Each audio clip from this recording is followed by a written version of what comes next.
Daniel and the lions. Over many years, God's people began to disobey him. They forgot that the land they were living, it was a gift from him.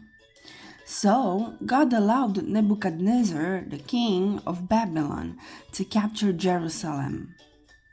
Many Israelites died or ran away, and there was famine in the city. Nebuchadnezzar took many prisoners from Jerusalem back to Babylon, including a group of young men from noble Israelite families. One of them was named Daniel.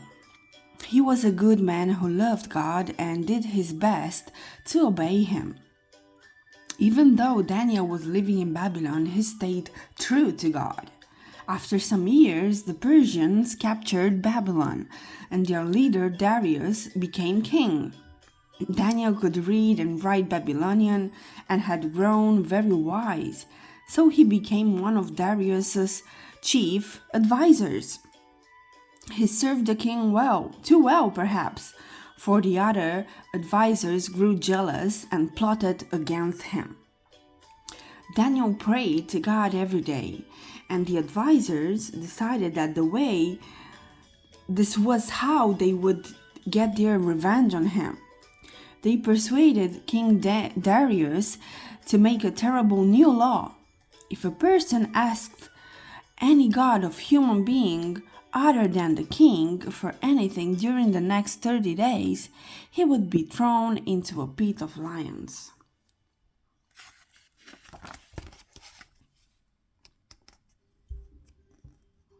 Daniel heard about the law, but kept on praying to God.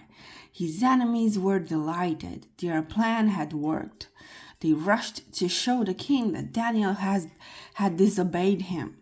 Darius was very sad because he liked Daniel, but Daniel had broken the law. There was no way to save him. So, at sunset, Daniel was thrown into a pit full of hungry lions. The king felt terrible that night. He could not rest thinking about Daniel. As soon as dawn broke, he hurried to the lion pit. He called down into the pit, "Daniel, was your God able to save you from the lions?" He thought that Daniel must be dead, so he didn't expect any answer. But to his amazement, he heard a voice. "Your Majesty," said Daniel, "God knew that I was innocent, and he has kept me safe. I have done you no wrong." Daniel was freed at once, and then the men who had accused him were thrown to the lions instead. Then Darius made a new law.